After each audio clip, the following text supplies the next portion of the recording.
नमो यन्ताणं नमो सिद्धाणं नमो आर्याणां नमो वज्रायां नमो ये सब्बसावणं ऐसो पंचमुखाय सब्बपापपणासुनं मंगलानि च सप्पेसिं प्रणमं हवै मंगलं भगवान् विष्णु मंगलं गौतम प्रभु मंगलं स्थूलिभद्राद्या जैन धर्मोस्तु मंगलम् अंगूठे अमृतवसे लब्धि तनामुंडा श्री गुरु गौतम समर्ये नमः उचित फलदाता ओंकार बिंदु संयुक्तम नित्यं ध्यायन्ति योगिनः कामदं मोक्षदं चैव ओंकाराय नमो नमः अज्ञानं विरान्दानं ज्ञानाञ्जनं शलाकया नेत्रमुद्दितं मेव तस्मै श्री गुरुवे नमः शंकाकंख वीक्षा पसंद संभोगेषु समदस्यारे प्रतिनिदेश्यं समं धनदन्न कित्तवत्तुरूपा सुवन्देव पेपुर्माणि पैचक्रमीय परिक्रमे देश्यं सर्वने प्रणाम। सर्वप्रथम ठंडी वेदर होवा छता स्वाध्याय योगनी अंदर आप सर्वे આવ્યા એ બદલ પ્રત્યેક અંતઃકરણપૂર્વક આભાર। વિતરાગ પરમાત્મા અનંત કાળથી સંસારની અંદર ચારે ગતિની અંદર દુઃખ પામી રહેલા એવા આત્માને એમાંથી મુક્ત કરવા માટે આ જૈન શાસનની સ્થાપના आ जीवे चारे गतिनी अंदर अनंतो काल काढे छे अने ए जे समय जे छे एमा महत्तम जो समय जो गाळ्यो होय तो ये सुखमा गाळ्यो के दुखमा दुखमा एनु कारण शुं छे तो दुखनु कारण पाप छे અને સુખનું કારણ પુણ્ય છે। જો અનંતો કાળ દુઃખમાં ગાળ્યો હોય એનો અર્થ એવો થયો કે અનંતો કાળ એને શું કર્યું છે અને બહુ ઓછો સમય એવો રહ્યો જેમાં કદાચ પુણ્ય કર્યું છે। પુણ્ય કર્યું છે એ વાત પર કોઈ શંકા છે કારણ કે અહીં સુધી આવ્યા છે મનુષ્ય ભાવની અંદર અને જીન શાસન પામ્યા છે। સુદેવ સુગુરુ અને સુધર્મનો સંયોગ થયો છે। તીક્ષ્ણ બુદ્ધિ મળી છે, સદવિચાર કરવા વાળું મન મળ્યું છે, નવકાર મંત્ર સંભળાવે એવા મા બાપ મળ્યા છે, આર્ય કુળ મળ્યું છે અને પંચેન્દ્રિય જાતિ મળી છે।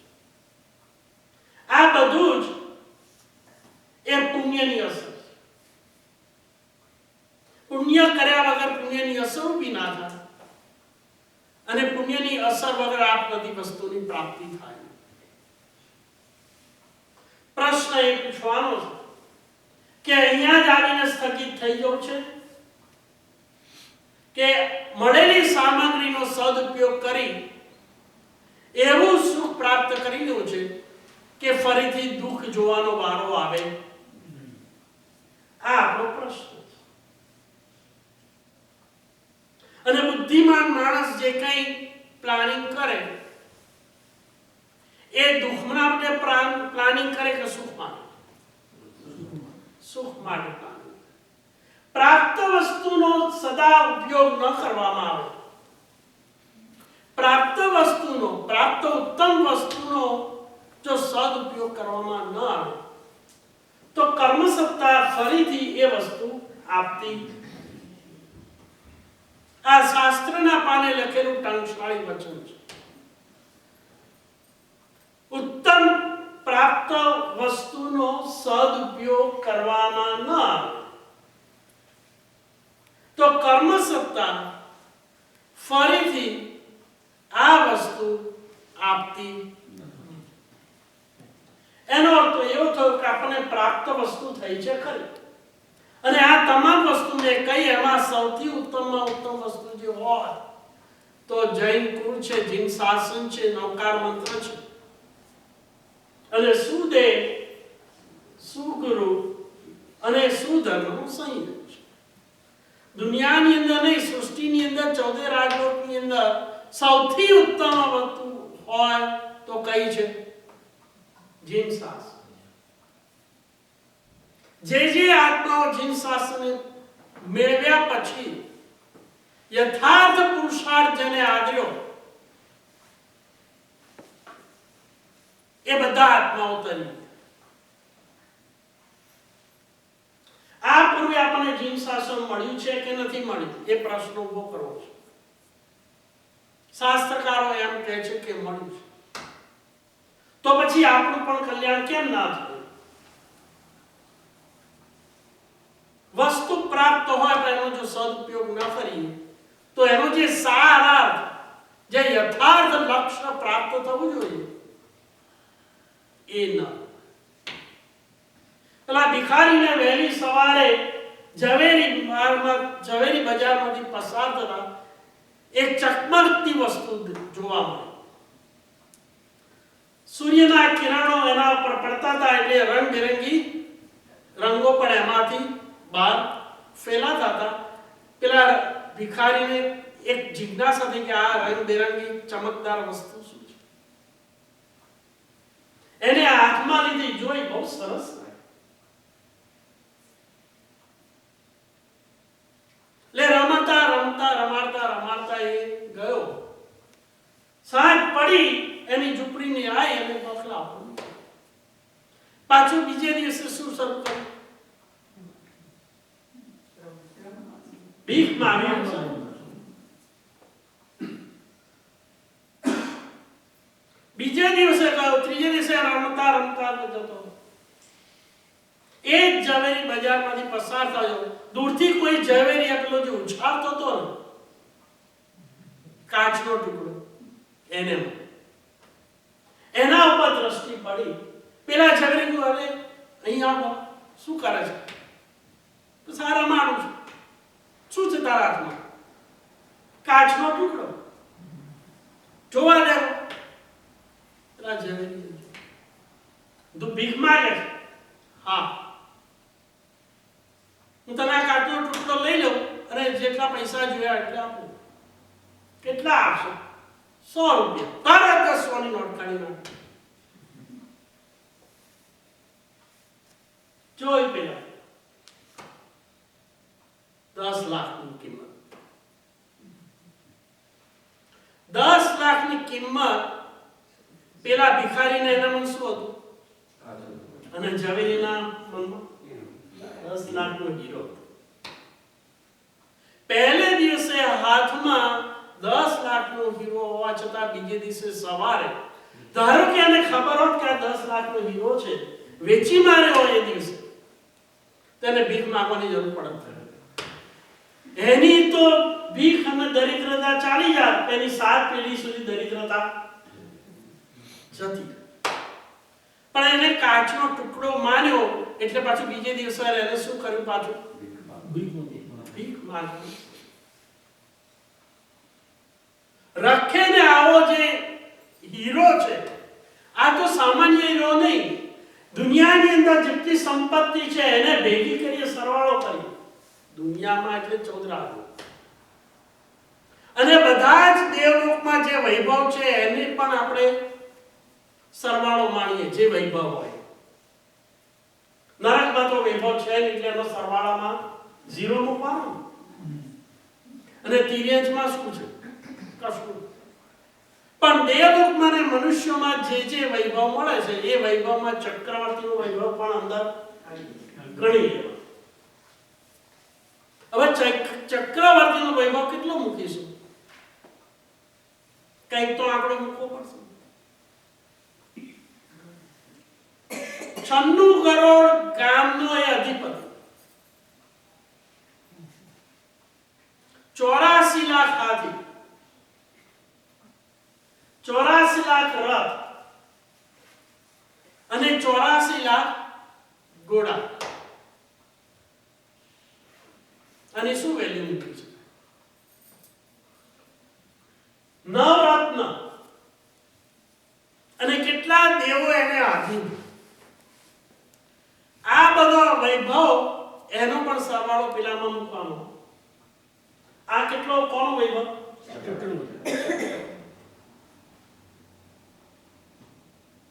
ચક્રવર્તીનો આટલો વૈભવ છે, એની તોલે પણ ના આવે. એટલો સૌથી નીચેમાં નીચેનો જે દેવ છે, એના પગની મોજડી છે.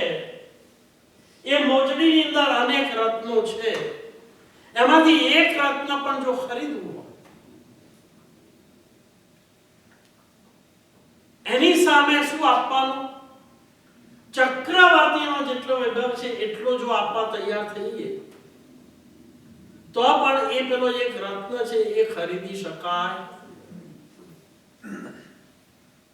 આ ઉપરથી એવો ક્યાસ કાઢી શકાય કે દેવલોકનો વૈભવ કેટલો છે.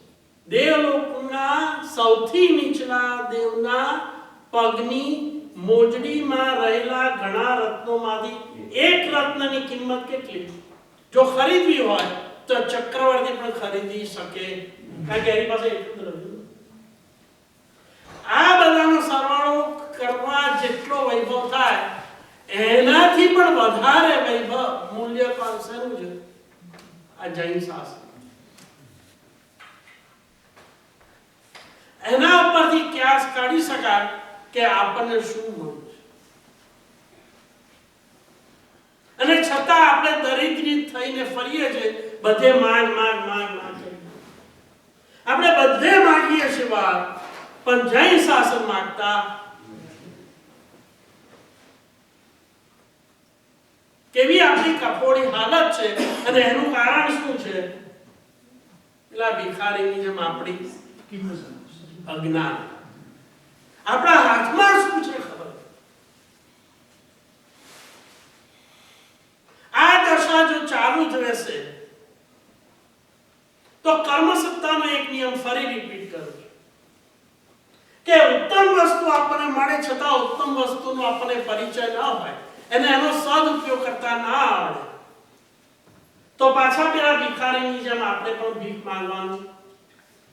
અને દુનિયાની અંદર બધા મોટા માણસોની ઈચ્છા શું હોય?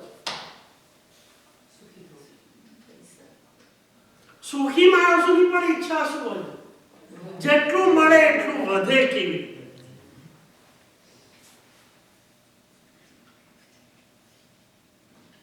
એક વ્યક્તિએ બહુ સરસ લખ્યું છે કે તમે એવું નક્કી કરો કે મારે આકાશને ઢંકાય એટલી ચાદર ઊભી કરવી છે. કેટલી ચાદર મોટી જોઈએ છે? આકાશને ઢાંકી શકાય એટલી મોટી ચાદર જોઈએ છે. કદાચ એવી ચાદર મળી શકે, કદાચ, પણ મનુષ્યને ઈચ્છાને ઢાંકવાની ચાદર, પેલી આકાશને ઢાંકવાની ચાદર મળે ખરી? કદાચ એ મળી જાય, હજી શક્ય છે, પણ મનુષ્યની ઈચ્છાને ઢાંકવાની ચાદર ક્યારેય મળતી. અને એનું કારણ શું છે? એનું કારણ એ બધી જ ઈચ્છાઓની ઉત્પત્તિ, સાંસારિક ઈચ્છાઓની ઉત્પત્તિ કરનાર કોણ? મન. અને મન કોની શરણે ગયેલું છે? ઇન્દ્રિયો. મન, મોહની અને કર્મ. અને મોહનીય કર્મ એની 5 દાસીઓ છે. મોહનીય કર્મની દાસીઓ કેટલી? 5. અને મોટી એની 5 રાણીઓની પટરાણી છે. એ 5 ઇન્દ્રિયો, એ 5 દાસીઓ. અને એનાથી મોટી પટરાણી જે છે એ મન. ખરેખર માલિક કોણ હોવો જોઈએ?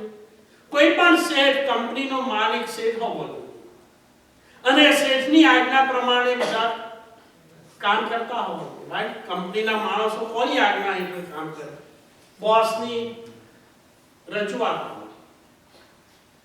પણ જે લોકો બોસની નીચે કામ કરતા હોય એ બોસની આજ્ઞા માને કે બોસ લોકો કામ કરતા હોય એની આજ્ઞા?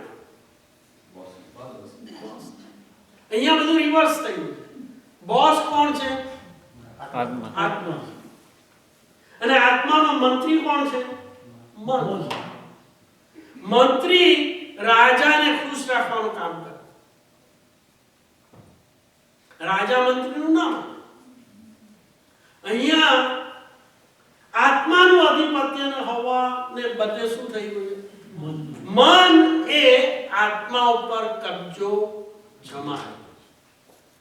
જ્યાં સુધી મન આત્મા ઉપર કબજો રહેશે ત્યાં સુધી મનને રોજ શું કરવાનું? પેલી દાસીને ચલો હવે સારા ભોજન આયા છે એટલે તું ખાવાનું.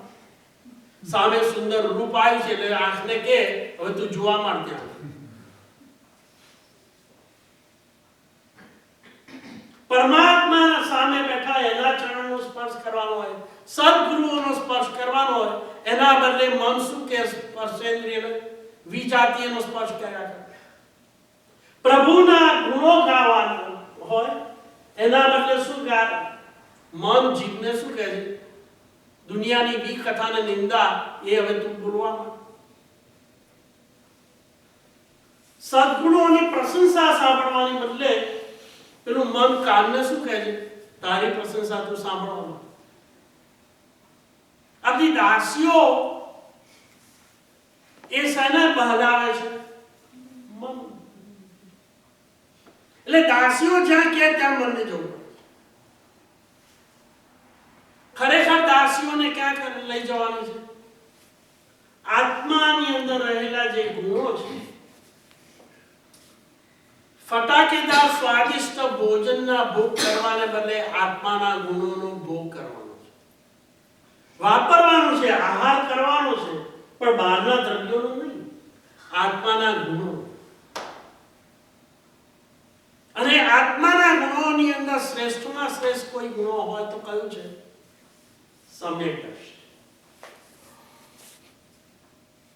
મૂળ વાત આપણે આવે છે કે આપણને અનેક ગ્રહો નડેલા છે. એ ગ્રહોની અંદર આપણે વાત કરી પૂર્વગ્રહ. એ પૂર્વગ્રહના નડવાને કારણે પેલા રાજુ જેટલો પિતા હતો અને પેલી અપર્ણા હતી એને કારણે બંને વચ્ચે શું થઈ ગયું? ક્લેશ. એ પૂર્વગ્રહ હતો અને હઠાગ્રહે શું કર્યું? પેલા શંભુને દૂધપાક ન મળ્યો તો એને આક્રોશ અને આવેશ કોના ઉપર કર્યો? પોતાની પત્ની ઉપર, પેલા ફોન ઉપર કર્યો. અને પેલો અજાણ્યો માણસ જે એને કહેવાયેલો ભાઈ દૂધપાકની અંદર આવી રીતે પોઈઝન થઈ ગયું છે, જો તે વાપર્યો હોય તો ડોક્ટરે ત્યાંની તપાસ કરાવી દે, કારણ કે 3 જણાનું મૃત્યુ થયું. તો એને શું કર્યું? પેલો આ સમાચાર આપવા વાળાને શું કર્યું? પેલા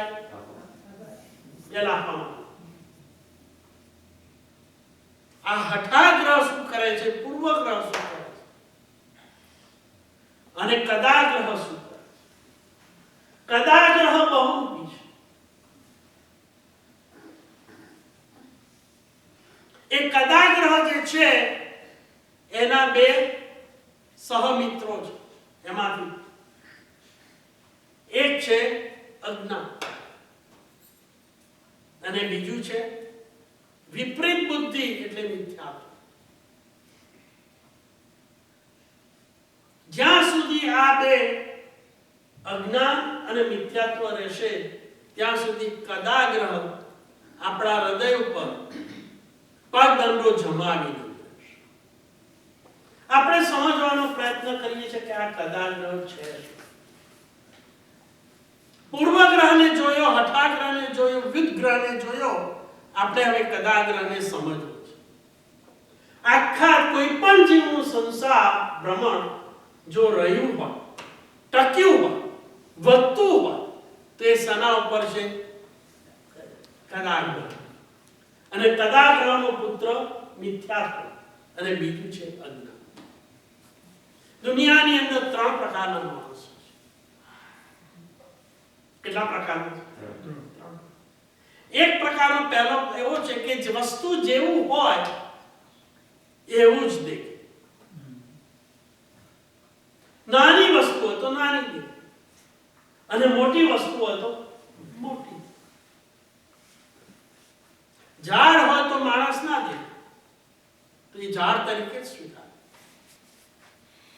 દિવસમાં સૂર્ય દેખે કે ચાંદો દેખે? સૂર્ય. કારણ કે એની દ્રષ્ટિ કેવી છે? સ્પષ્ટ છે. આ એક પ્રકારનો માણસ. બીજાના પ્રકારના માણસો જે અંધ છે, કશું જ નથી. એમને સૂર્ય પણ ના દેખાય, ઝાડ પણ ના દેખાય, પુરુષ પણ ના દેખાય, મોટું છે કે નાનું છે એ પણ ના દેખાય. પણ એટલું ખરું કે હવે તો અંધ છે. એટલે એ શું કરે? સ્વીકાર. અને જ્યારે જ્યારે અસહાય જેવું લાગે ત્યારે અંધ માણસ શું કરે? જે દેખતો હોય એનો સહારો લે. બે હું તો મને તો ભાઈ દેખાતું, મારે રસ્તો ક્રોસ કરવો છે. તમે ભાઈ જો રસ્તો ક્રોસ કરતા હો તો મને. ત્યાં આગળ અજ્ઞાન છે પણ આગ્રહ નથી. કોઈનો હાથ પકડી લે એનો અર્થ એવો થયો કે જેનો હાથ પકડે એને સંપૂર્ણ શરણે. એ જે દેખતો માણસ છે એ હાથ ક્રોસ કરાવતો હોય તેનો હાથ પકડી લે કે અને એના પગલે પગલે ચાલે કે નહીં. અંધ માણસને રસ્તો ક્રોસ કરવો તો જે દેખતો માણસ હોય એનો હાથ પકડેલો હોય તો એ જે દેખતો માણસના પગલે પગલે ચાલે કે ના ચાલે? સંપૂર્ણ ચાલે કે અડધો ચાલે? સંપૂર્ણ ચાલે. કારણ કે આ વ્યક્તિ જાણે છે, એને મારની ખબર છે, એ મારો હાથ પકડ્યો છે, એ મને સામે કિનારે સેફલી સલામતીથી લઈ જશે. એટલે પોતાની જાતને શું કરી દે? સરળ કરી દે. મેં પેલી વાત કરેલી પ્લેનમાં જવાનું તો આપણું આખું શરીર પ્લેનમાં મૂકી દઈએ. એમ તો ના કે ભાઈ આ બારીમાંથી એક પગ મને નીચે રાખ, કદાચ પ્લેન તૂટી જાય તો હું જલ્દી બહાર નીકળું, એવું કહીએ છે? સંપૂર્ણ આખું શરીર સામે સોંપી દઈએ. પાયલટને સોંપી દઈએ. 12 કલાક તો આપણે ગયા જ ને એની આખી અને શરીર સાથે આખી જિંદગી એના હવે હાથમાં જ છે ને. એક લફડું કરીને કંઈક ભૂલ કરી દે તો શું પરિસ્થિતિ? શું થાય? એ વખતે એમ ના કે મને પગ તો મારો એક હાથ તો નીચે રાખવા દે. કદાચ ઉથલી પડું તો હું જરા ટેકો લઈને ઊભો થઈ જાઉં. ત્યાં સંપૂર્ણ શરણાગતિ જોઈએ. પણ સંપૂર્ણ શરણાગતિ સ્વીકારે તો કદાચ કોઈના સહારે પણ પહોંચી જાય. માસ્તુસ મુનિએ આવું જ કર્યું. માતુષ, મારુષ કેટલા શબ્દો છે? બધાને યાદ રહી? હજી તો હું બોલ્યો જ નથી, બધાને યાદ રહી. પેલા મુનિરાજ સવારથી ગોખે છે માતુષ, મારુષ, માતુષ. યાદ જ નહીં. આખો દિવસ ગયો પછી પાછું બોલતાય ના. મારુષ, માતુષ બોલવા મને શું બોલવા મળે? માસ્તુસ, માસ્તુસ. પેલા છોકરાઓ રમતા હતા, જોતા હતા કે આ મુનિરાજ ગોખ્યા જ કરે, ગોખ્યા કરે. મારુષ, માતુષ હાથ પડી હવે માસ્તુસ, માસ્તુસ થયું. માસ્તુસ, માસ્તુસ. આ માસ્તુસ મુનિ આટલું એમનું નામ. પણ એમના જે સાથીદારો મુનિરાજો બધા હતા, કોઈ 5 અંગ ભણેલા, કોઈ 6 અંગ ભણેલા, કોઈ 11 અંગ ભણેલા. વિદ્વાન, સમર, જ્ઞાની, આટલા બધા અંગોના અંગો ભણેલા પેલો ખોળામાં બેસીને ગોખ્યા કરે. બીજે દિવસે ગુરુ ભગવાન પૂછે, પેલું બોલતો શું? માસ્તુસ, માસ્તુસ. આવડે આટલું આવડે. ધમકો ક્યાં કરે છે? કેવો છે? બુદ્ધિનો બળદ છે. કોણ વિચારે છે? પેલા બધા ગુરુ ભાઈઓ બધા આટલું જ આવડતું અને પેલા બીજે દિવસે જયારે પાઠ આપવા ગયા ત્યારે માસ્તુસ થયું, ચોધાર આંસુ. અરે મૂર્ખ, કેવા મેં પાપ બાંધે છે. આ ગુરુ ભગવાન મારા ગુરુ તો મને આ સહાય કરે છે, પણ આ ગુરુ ભાઈઓ પણ મારી કેટલી ચિંતા કે આટલું નથી આવડતું, આ ઉઘરશે ક્યારે? એમની આ ચિંતા, એમને મારા પર જે પ્રેમ છે જુઓ. હવે આવું કોઈ આપણને કહે ડફોડ છે, આટલું નથી આવડતું, આપણને શું થાય? અને માસ્તુસમાંથી કેટલો પ્રેમ છે. મારે નથી આવડતું એની ચિંતા ગુરુ ભાઈઓ કેટલી બધી કરે. ધન્ય છે બધા ગુરુ ભાઈઓ કે મારો ઉદ્ધાર થાય એની ચિંતા કોણ કરે છે?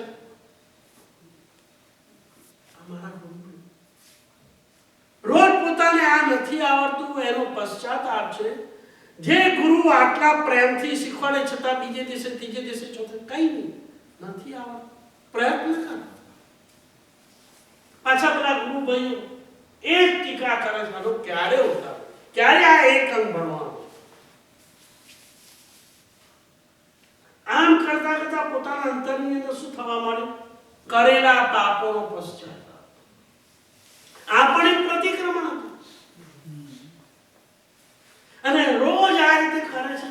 એક દિવસ, બે દિવસ, 6 મહિના થઈ ગયા, હજી તો માસ્તુસમાં જ છે. પણ નિત્ય શું કરે છે?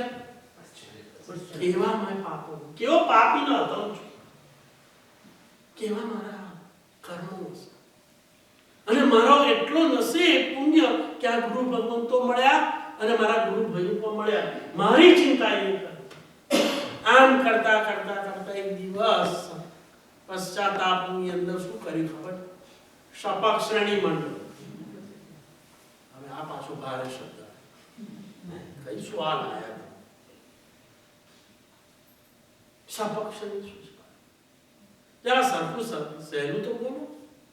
શપક શ્રેણી, સપ્તક દર્શક, મિથ્યાત્વ મોનીય, સમ્યકત્વ મોનીય, મિશ્ર મોનીય અને બાકીના 4 કસાયો જ્યારે ક્ષય થઈ જાય પશ્ચાતાપના અગ્નિની અંદર, ત્યારે આત્મા શપક શ્રેણી પર ચડે. અને એક શપક શ્રેણી અંદર સંસ્કાર મારુષ માતુષ આપણું બોલતા આવડતું નથી. આ કરેલા પાપોનો પશ્ચાતાપ કરતા કરતા શપક શ્રેણી માડી અને તમામ કષાયોનું એ પશ્ચાતાપની અગ્નિમાં શું થયું? ભસ્મીકરણ થઈ ગયું. 10મા અગ્નિ સ્થાનકે સૂક્ષ્મ લોક પણ ગયો અને ત્યાં આગળ વિતરાગતા આવી અને પછી 48 મિનિટમાં અંતર્મુખ કાળની અંદર શું મળ્યું? કેવળ જ્ઞાન. અને કેવળ જ્ઞાન થાય મુનિરાજ એટલે કોણ આવે? દેવતાઓ પુષ્પ વૃષ્ટિ કરે. અને પેલા ગુરુ ભાઈઓ છોથા, અરે શું થયું બેન? પુષ્પ વૃષ્ટિ થઈ, દેવોનો નાદ, વાજિંદ્રનો નાદ. કોણ જ્ઞાની હતું અહીંયા? સમર્થ. કેટલા અંગ ભણેલા? 5 અંગ વાળા, 8 અંગ વાળા, 11 અંગ ભણેલા બધા ગુરુ ભગવાન હતા. એમાંના કોઈને કેવળ જ્ઞાન થયું નથી. પશ્ચાતાપથી પણ કેવળ જ્ઞાન આપી દે એ શાસન કયું? એના માટે શું કરવું પડે? પેલો જે કદાચ રહે છે. અને અહીંયા આગળ શરણાગતિ જોઈએ તો કેવી જોઈએ? 80%, 75%, 90%, 99.99%. સમ્યક દર્શનની અંદર 0.01% પણ ઓછું ચાલે. એક રાજ્યની અંદર, એક ગામ નગરમાં એક આચાર્ય ભગવાન હતા. બહુ સમર્થ અને જ્ઞાની હતા. ગીતા એમના પગલે પગલે જૈન શાસનની પ્રભાવ લોકો પેલી મધમાખી મધ માટે આકર્ષિત થાય અને ચોંટી જાય એવી આ સમર્થ જ્ઞાની અને ગીતાર્થ આચાર્ય ભગવાનના પગલે પગલે લોકો જૈન અને જૈનતર એમનો પ્રભાવ અને એમની વાણીથી પ્રભાવિત નગરની અંદર પણ આ નગરની અંદર સામ્રાજ્ય એ વખતે પ્રચાર કોનો હતો? શિવ ધર્મ. બહુ ઘણા કાઠા એવા જૈન ધર્મને મોટો સમુદાય અને રાજા પણ કોનો પ્રચાર કરે? શિવ ધર્મની પૂજા કરે. અને શિવ ધર્મના મંદિરની અંદર અનેક પ્રકારના આવા ધર્મના કાર્યો એમને દ્રષ્ટિ થાય. જે જૈન ધર્મમાં માનનારા ઘણા હતા એમને પણ ભય પણ, કારણ કે બધા મેજોરિટી શિવ ધર્મના વાળા હોય એટલે જૈન ધર્મની શું થાય? ઉપહાસ, ચિંતા કે આ અમારો ધર્મ કદાચ ન સ્વીકારો એ તો અલગ વસ્તુ છે, પણ જૈન ધર્મનો જે અપલાપ થાય છે, જેને હૃદયમાં જૈન ધર્મ વસ્યું અને એમ લાગે કે જૈન ધર્મનો અપલાપ થાય છે, એના હૃદયની અંદર શું દુઃખ. અને એમાં પાછો રાજા પોતે પણ ભળેલો હોય તો વધારે જઈને કેવું કોને? અને શિવ ધર્મનો માનનારો રાજા આ વાત સાંભળે ખરો? આ ફરિયાદ સાંભળે ખરો? થોડા ઘણા જૈનો ભેગા થઈ પેલા નજીકની અંદર રહેલા ગીતાર્થ આચાર્ય ભગવાનને આપ અમારા નગરમાં પધારો. અમે બીજું બધું તો સહન કરીએ છીએ, પણ જૈન ધર્મનો જે અપલાપ, વિતરાગ પરમાત્માની આજ્ઞાની વિરોધ ક્યાં લેશ માત્ર પણ બોલાતું અને છડે ચોક એ આજ્ઞાનો ભંગ કરી ગમે તે રીતે વર્તના થતી હોય તો જૈન જે શ્રાવક હોય એનું હૈયું કેટલું બળતું. આપણે જૈન શાસનના અનુરાગી ખરા? કોઈ જગ્યાએ જૈન આજ્ઞા વિરુદ્ધ થતું હોય તો આપણું હૈયું બળે? અરે આપણું શું જાય છે? આપણે બોલવાની સી જરૂર? આપણે ક્યાં બધાને સુધારવાનો ધજાકો લીધો છે? કરશે એમને જે કરવું.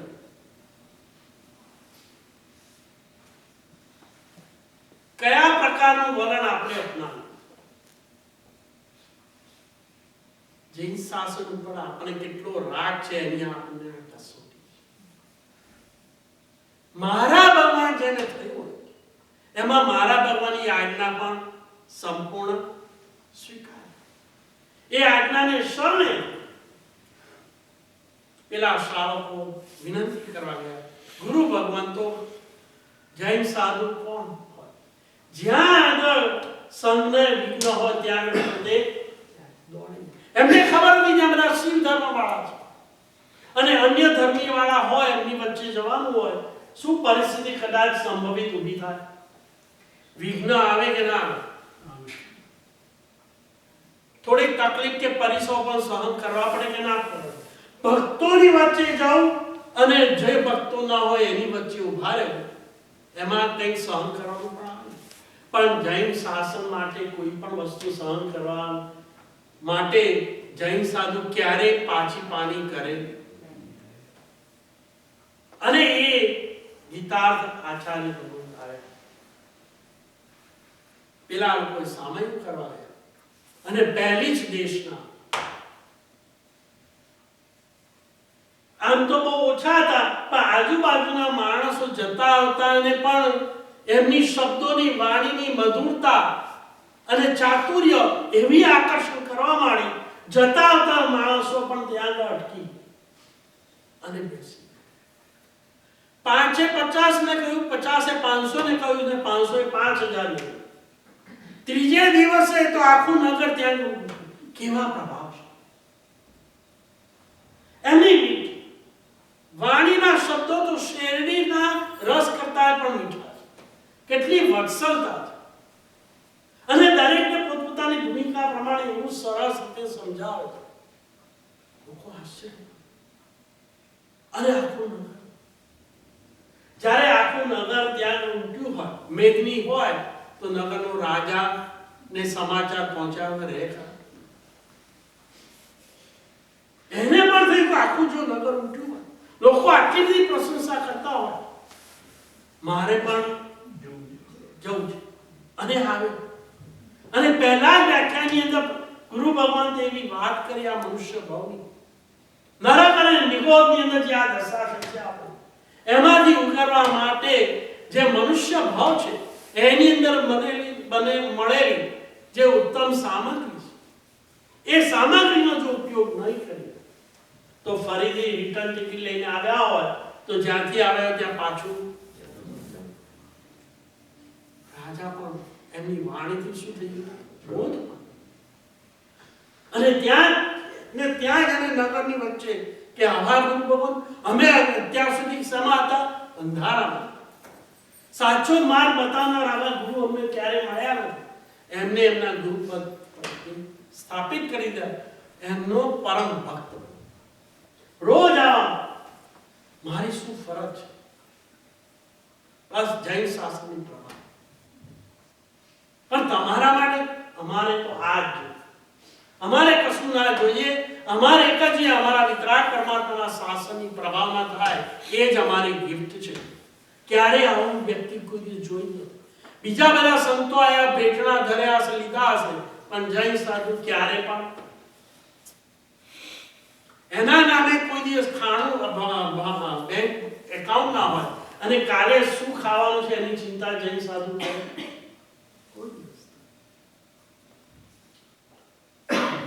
ઓછામાં ઓછા સાધન જીવન વિતાવનાર એ છે અમારા અણંગાર.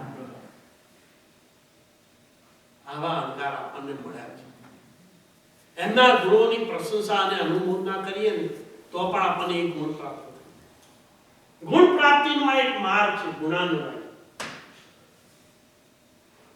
પેલા ભિખારીએ ખાધું બરાબર, સવારથી સાંજ જે સ્થાને ગયો, જે ગયેલો, શેઠિયાઓ શું કરતા હતા ને? હલસેલા મારતા. તું વળે અહીંયા ક્યાં ભીખ માંગવા? એ જ શેઠિયાઓ એ જ ભિખારીને જ્યારે વેશ બદલ્યો, રાત્રે ઝાડા ઉલટી થઈ ગયા, શરીર અશક્ત થઈ ગયું, લોકોને ખબર પડી કે સાધુ ભગવાન બીમાર છે, અને એ જ શેઠિયાઓ ત્યાં જઈને પગ દબાવના. પેલા એમ થઈ ગયું કે સવારે મને લાત મારનાર એ શેઠિયાઓ અત્યારના મારી પગ ચંપી કરે. આ પ્રતાપ કોણ? સારી મનોમન એની એવી પ્રશંસા કરી, એની સંયમ જીવનની, એને ઉપકારવાનો પેલા ગુરુ ભગવાન. ખાવા માટે મને આ વેશ આપ્યો, મેં ખાવા માટે લીધેલો, પણ એ વેશે મને કેટલી મારી આખી ભૂમિકા બદલી કાઢી. અને કર્મ સત્તાએ તો મોટો રિવોર્ડ આપ્યો. કેટલો રિવોર્ડ આપ્યો? રોજ એક નવું જ્ઞાન. સંપ્રતિ મહારાજાનું 125 વર્ષનું આયુષ્ય. 25 વર્ષે એ રાજા બન્યો ત્યારથી આ આર્ય સ્વસ્થી મહારાજ સાહેબનો સંયોગ થયો. જોતા જ્ઞાતિ સ્મરણ જ્ઞાન થયું, ઓળખીને કાઢ્યા કે આ મારા ગુરુ ભગવાન શું સેવા કરું. મને ભિખારી હતો, આ તો બહારના ભિખારીની વાત નથી, આંતરિક ભિખારીની વાત છે. તો મને આ જૈન શાસન જેવી અપૂર્વ ઉત્તમ સામગ્રીનો યોગ મને આપ્યો. કોણે આપ્યો? શું સેવા કરી? હવે એ વખતે તો રાજા માગવું જ હોત તો શું માગી શકાય? તારે પેલો ના પાડે. આપણા પર કોઈ ખુશ થાય પ્રેસિડેન્ટ અને કે શું માગું, એકાદ પોઝિશન મને આપી દો વ્હાઇટ હાઉસ.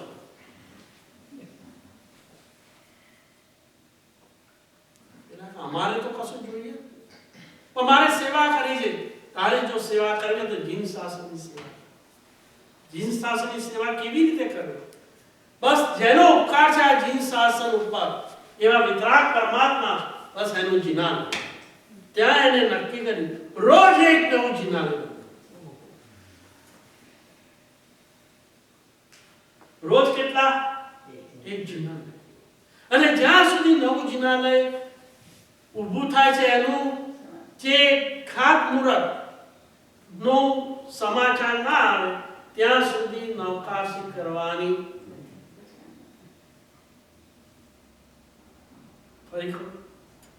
જ્યાં સુધી એક જિનાલયનો પ્રારંભ થયો છે એ સમાચાર ના આવે ત્યાં સુધી નવકાશી નહીં. 100 વર્ષનું આયુષ્ય, એક વર્ષના 360 દિવસ, 100 વર્ષના કેટલા દિવસ?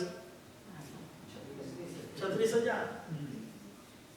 સીધો સંપ્રતિ મહારાજાએ 36,000 જિનાલય, અને પ્રતિમાની જો સંખ્યા ગણો તો એના કરતા પણ લાખો. જીન શાસન આટલા બધા જિનાલયની જરૂર છે. કોઈ પ્રશ્ન પાછો આવો જ કરે. એમને આ નગર શહેરની અંદર આટલી બધી રેસ્ટોરન્ટની જરૂર લાગે, પણ આટલા જિનાલયની જરૂર ના. આ કોણ બોલાવે? વિતરાગ પ્રત્યે બહુમાન. એને રેસ્ટોરન્ટ રોજ 4 ખુલે એનો વાંધો નથી, પણ એકાદ જિનાલય જો ખુલી જાય વધારે તો પેટમાં ચૂંખાય. કેટલો બધો પૈસાનો ખબર નથી કે તને જે મળ્યું છે કોના પ્રતાપે મળ્યું. પેલા નગરની અંદર જીન અત્યાર સુધી જે શિવ મતની વાવા હતી, આજે જીન મતની વાવા, રાજા પણ જોઈન થઈ ગયો અને એને પણ ભક્તિ કરવા માંડી. એટલી ભક્તિ જ નહીં, પણ એને જીન મંદિર પણ, જીન મંદિર માટે પૈસા આપી દીધા, પણ હજી એના હૃદયની અંદર વલણ ઢાળ કોના તરફ રહ્યો? શિવ. અંતરમાં એમ થાય છે કે હું આટલું બધું, મને ગુરુ ભગવાન મળ્યા, જૈન ધર્મ મને બતાવ્યો, એના માર્ગે હું આટલું દ્રવ્ય પણ વાપર્યું, પણ અંદરની પ્રીત હજી શિવ ધર્મનું ખેંચાણ કેમ રહે છે? કઈ કારણ? આમાંથી આપણે સંશોધન કરવાનું છે કે જીન શાસન પ્રત્યે હજી જ મારે જેટલી પ્રીતિ થવી જોઈએ એટલી પ્રીતિ કેમ છે? જીન શાસનના અનુષ્ઠાનો પ્રત્યે મને આટલો પ્રેમ ને પ્રીતિ હજી કેમ થાય? કેમ 1000-2000 માંથી 50 કે 20-40 માણસ જ સામાયિક પ્રતિક્રમણ કરે? ચોમાસી પ્રતિક્રમણ હોય તો 25 જણા ને 30 જણા. અને મહાવીર ભગવાન કલ્યાણકનો સાધારણ વાત્સલ્ય તો કેટલા દેખાય છે? કેમ બાકીના નથી? અમુક જ જણાએ પ્રતિક્રમણ કરવાનું અને બીજાએ નહીં કરવાનું એવું ક્યાંક લખ્યું? લખ્યું જ ક્યાંક? ના, એ તો જે પાપી હોય ને એ જ પ્રતિક્રમણ કરે. મેં તો ક્યાં પાપ કર્યું એટલે અમારા પ્રતિક્રમણ છે? ત્યાં આગળ બીજા બધા કાર્યોની પ્રાયોરિટીની પ્રધાનતા હોય છે. અને આવો અમૃત ક્રિયા જેને કહેવાય દુનિયા, જૈન શાસનની શ્રેષ્ઠમાં શ્રેષ્ઠ ક્રિયા જો કોઈ હોય તો સંયમ પછી છે ને આ પ્રતિક્રમણ છે. ગ્રસ્ત, કારણ કે પ્રતિક્રમણની અંદર જે 6 અંગો છે ને, 6 અંગો જે શ્રાવકે અવશ્ય કરવા જોઈએ એ સમાવી જાય છે. સામાય, 24 વાંદણા, પડિક્રમ, કાવસર અને આ નિત્યક્રમ છે. તમે વિચારો અહીંયા આગળ આ ભૂમિ ઉપર રોજ આ 6 આપણે કરીએ છીએ. રોજ સામાયિક કરીએ, રોજ અષ્ટપ્રાય બીજા કરીએ, રોજ પ્રતિક્રમણ કરીએ. જો પ્રતિક્રમણ ન થતું તો અવશ્ય, અને ઓછામાં ઓછું શ્રાવક બીજા 5 ના થાય તો પચખા શ્રાવકનું લેબલ જે લગાડે છે એને અવકાશી ઉપર જો પચખા ન થતું હોય એના જો બીજો અભાગ્ય કોઈ છે. એકાદશો ઉપવાસ તું ન કરે તો હજી ચલાવી લેવાશે, પણ નવકાશી તારે જે ખાવ એ ખા, પણ 48 મિનિટ તો લે. પશુ પંખીઓ પણ છે ને જ્યારે ચણીને લાવે ત્યારે એટલો સમય જ ખાય છે, બાકીના 23 કલાક તો પશુ પંખી પણ ખાતા હોય. આ નવકાશી આપણને ક્યાં લઈ જશે? છેક ઉપર. કદાચ આત્માએ નરકનું આયુષ્ય બાંધ્યું હોય, કદાચ, તો એને નર કરવા મળે, વોઇડ કરવા મળે. એક સાધન આપણી પાસે, એક જ દિવસની એક વખતની નવકાશી તમારું 100 વર્ષનું આયુષ્ય ઓછું કપાઈ. 100 વર્ષ નરક. કેટલી ભયંકરમાં ભયંકર પીડા. આઈસની લાદીની વચ્ચે તમે બહાર ઉભા હોય અત્યારે 5 મિનિટ 25 ડિગ્રીમાં થ્રીજી જાઓ, ધ્રુજારી દે, ચમડી જાય. અને ત્યાં આગળ નરકના પરમાધામી દેવો નરકની લાદી ઉપર સુવાડે નિર્વસ્ત્ર. શું પરિસ્થિતિ? આવા ભયંકર પીડામાંથી મુક્ત કરવા માટેનો જો કોઈ ઈલાજ હોય તો કયો છે? એનો ઈલાજ અત્યારમાં જ થઈ શકે. મનુષ્ય જ નવકાશી કરી શકે, અન્ય ગતિની અંદર નવકાશી પણ છે. હવે એમાં શું ગુમાવવાનું? શું આપી દેવાનું? ક્યાં 5-10,000 માંગે છે? ક્યાં તપસ્યા કરવાનું? ક્યાં તમને અઠવાઈ કરવાનું? પણ એક નવકાશી પણ કરવામાં આટલો બધો પ્રમાદ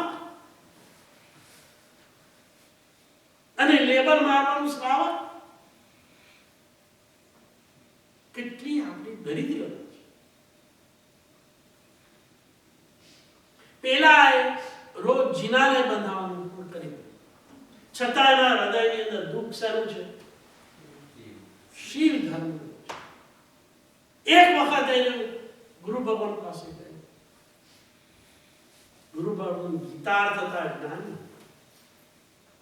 મેં પહેલા જ કહ્યું, એમની મધુર વાણી થી લોકો એમનું આદિ નામકર્મ એટલું ઉચ્ચ હતું કે લોકો સાંભળે અને આવી ગયા એમની સભાને. અને જાણવું હતું કે મને શિવ ધર્મ પ્રત્યેનું ખેંચાણ કેમ છે. ગુરુ ભગવાન એનો જવાબ આપે છે. આ બધી વાતો આપણે શા માટે કરીએ છીએ? કદાચ નામ કોને કહેવાય એની વાત ચાલે છે. અને ગુરુ ભગવાન ધ્યાનમાં પહોંચી. તને હમણાં જ જવાબ આપું છું. માત્ર રાજા છે અને ગુરુ ભગવાન છે, અને એને પ્રશ્ન શું કર્યો છે? મને જીન ધર્મ કરતા શિવ ધર્મ પ્રત્યે પ્રીતિ વધારે કરી છે. અને એનો જવાબ આપે છે ધ્યાનમાંથી પૂરું થયા પછી. હે રાજ, તું એક પૂર્વ ભાવની અંદર એક બ્રાહ્મણ, વિદ્વાન બ્રાહ્મણ, પણ એને પછી તાપસી દીક્ષા, સંન્યાસ. અને એ તાપસી દીક્ષા લીધા પછી એ ઉગ્ર તપ.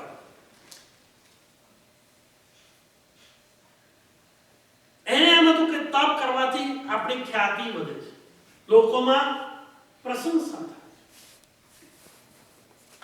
અને માત્ર તપ નહીં, કાય ક્લેશ પણ કરો. કાય ક્લેશ એટલે શું? આપણે તો પ્રતિબંધ બેસી એટલે પગ આમ આડા આડા કરીએ, ટેકો બેસ પાછું કરીને થોડું નેટ પણ કરી લઈએ, આવું બધું કરીએ ને. પ્રતિક્રમણ કરવા બેસી ત્યારે શું પગ ઊંચા નીચા કરીએ, આડા આડા કરીએ, ટેકો કરીએ, પાછા કંઈક ને કંઈક કરીએ, પાછું આમ ડફો મારી, કોણ આવ્યું, કોણ દુઃખ, કોણ કેટલાનો કાવસક પત્યો, કેટલા બાકી છે, કોણ ઊભા છે, કોણ નથી ઊભા. આપણો એક કાવસક પણ ક્યાં સ્થિત? પેલા એ કેટલું કાયક્લેશ કર્યું, એટલે તપ કર્યું પણ કાયક્લેશ સાથે કર્યું. અને એનું કાયક્લેશ કેવું હતું? એ મોટામાં ઊંચામાં ઊંચું જે ઝાડ હોય, એની ઊંચામાં ઊંચી જે ડાળી હોય, ત્યાં આગળ એ બીજી ડાળીથી એના બે પગ છે ને બાંધી દે અને હાથ ને શિર શાસન કરતો હોય એ રીતે મૂકી દે અને સૂર્યના આતાપના સામે સ્થિર દ્રષ્ટિ રાખે. આવું કેટલો સમય? એક સાંટું 48 કલાક. વિચારો, ઊંચા ઝાડની ડાળી ઉપર એ બીજી ડાળીથી પોતાના પગ બાંધી શીર્ષાસન કરે છે. એની દ્રષ્ટિ એટલા સૂર્યના કિરણોમાં સ્થિર થઈ ગઈ છે અને આ રીતે કેટલો સમય રહેવાનું? 48 કલાક. બીજે દિવસે ઉતરી થોડા ફળ ને જે કઈ જંગલમાં હોય, કારણ કે તાપસી જાય, એ ફળનો આહાર કરે, એ વાપરી પાછી ત્રીજા દિવસે પાછું બીજા 48 કલાક.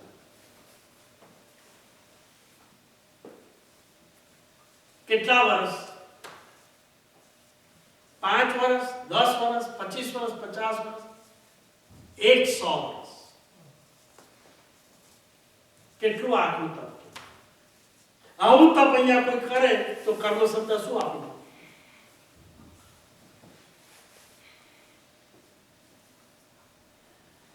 એ તપ કરી 100 વર્ષનું આયુષ્ય પૂરું થયું અને તું અહીંયા આગળ રાજકુમાર તરીકે.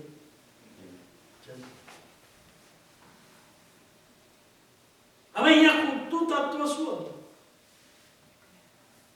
તપ હતું, ત્યાગ હતો, માત્ર ફળાહાર અને કાય ક્લેશ કેટલો હતો? અભ્યંતર તપ તો હતો પણ બાહ્ય પણ તપ, ત્યાગ. કર્મ સત્તાએ શું આપી દેવું જોઈએ આવા જીવ? ઊંચામાં ઊંચી. તેમ છતાં પણ તને શિવ ધર્મનું આકર્ષણ એટલા માટે થાય છે કે આ તપની પાછળ જે લક્ષ્ય હોવું જોઈએ એ મોક્ષનું લક્ષ્ય તારી પાસે. કારણ કે તું મોક્ષ છે એ બાબતમાં તું માનતો જ. શિવ ધર્મને એટલું તો રાગીએ તો સુખની વાત કરતો હતો પણ મોક્ષની વાત ત્યાં નથી. કારણ કે 9 તત્વોની અંદર 9મું તત્વ કયું છે? બીજા શબ્દોમાં કેવું તો એમ કહી શકાય કે તને શ્રદ્ધા હતી ખરી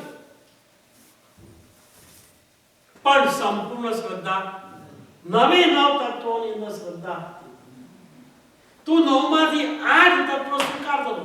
આત્મા છે, કર્મ છે, આ બધું સ્વીકારતો હતો પણ આત્મા કર્મથી ક્ષય કરી મોક્ષ પામે એવું તારા હૃદયની અંદર દ્રઢ હતું નહીં. કારણ કે શિવ પુરાણની અંદર મોક્ષની વાત અને તારા મગજની અંદર માન્યતા શું હતી કે શિવ ધર્મમાં જે પદ એ જ મારે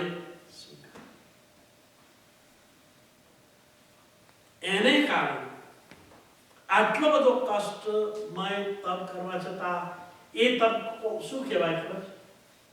કઈ કેટેગરીમાં? 12 તપ.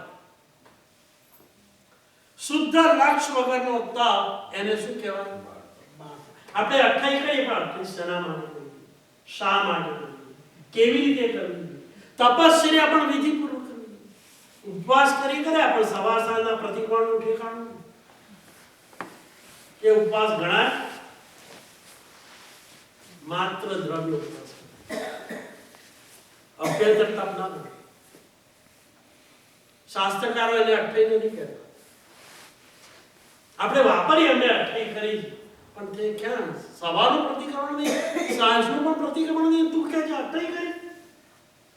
ક્યાં લખી છે એ?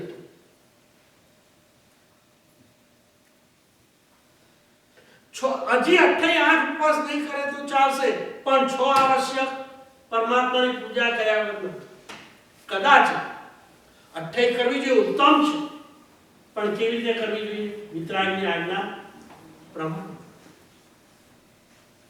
જો એ આજ્ઞા ન જળવાય તો એ તપને શું કહેવાય? બાળ તપ. અને બાળ તપ ગુણ સ્થાનકો ચડવામાં ઉપયોગી બને. એ જે ગુણ સ્થાનકમાં હોય ત્યાં હા, તમે સંસારના થોડા સુખ આપી, પણ લક્ષ્ય શાનું છે? તપસ્યા પાછળનું લક્ષ્ય શું? મારે ગુણ સ્થાનક ચડવાનું, નિશાની ચડવાનું છે. અને પેલા રાજા એક ક્ષણથી એને કહી દીધું કે તમેવ સચ્ચમ નિશંકમ જમ જીણેય પવે. બહુ અગત્યનું આ શ્લોક છે. જીવનમાં બીજું કશું ના થાય, ઉપવાસ ના થાય, તીર્થયાત્રા ના થાય, બીજું કશું ના થાય, પણ આ જીવનનો અંત આવે એ પહેલા આ વાક્ય અસ્થિ મજ્જાની અંદર કોતરી કાઢવું છે.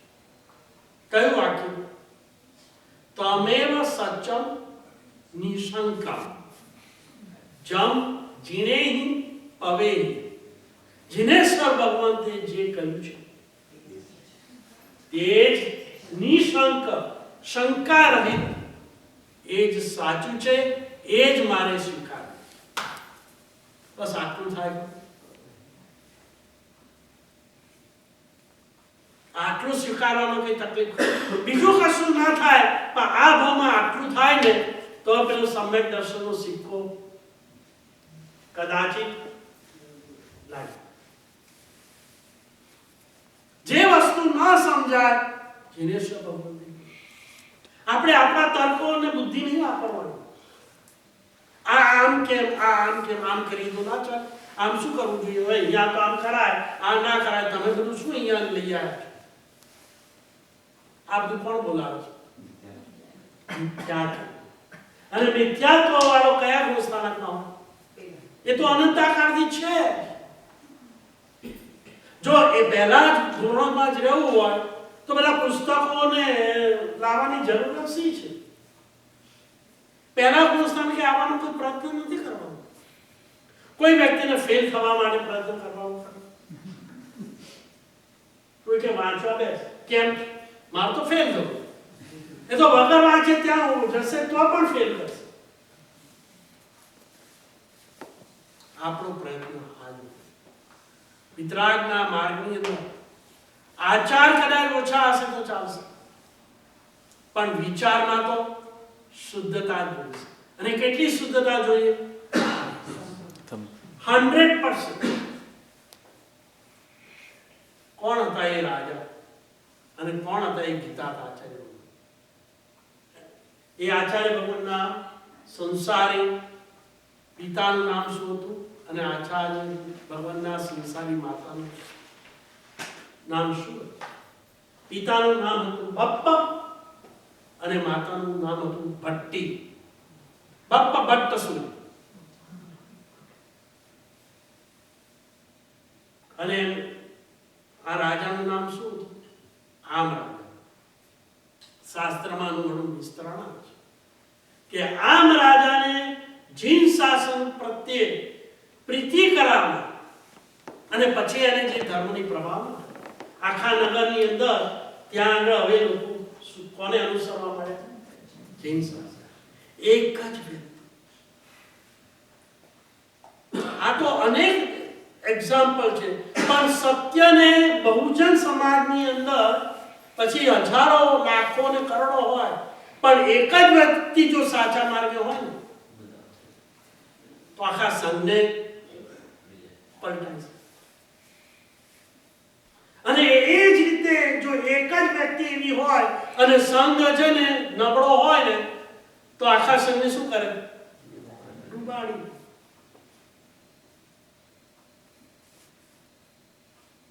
એની એક વ્યક્તિ, પણ કેવી વ્યક્તિ છે એના નક્કી એ કરવું છે કે હવે અહીં સુધી આવ્યા છે, અહીંથી આગળ તરવું છે કે ડૂબવું છે.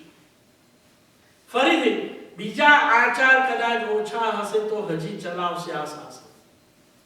પણ વિતરાગ પરમાત્માના આગમ ઉપર, વિતરાગની વાણી ઉપર, વિતરાગે કહેલી સર્વજ્ઞ ભગવંતોએ ગીતાર્થોએ કહેલી જે વિધિ છે એમાં જો શંકા કરી, એમાં જો આપણો તર્ક અને બુદ્ધિનો ઉપયોગ કરવા ગયા તો ખરેખર પોતે પણ ડૂબે અને બીજાને પણ.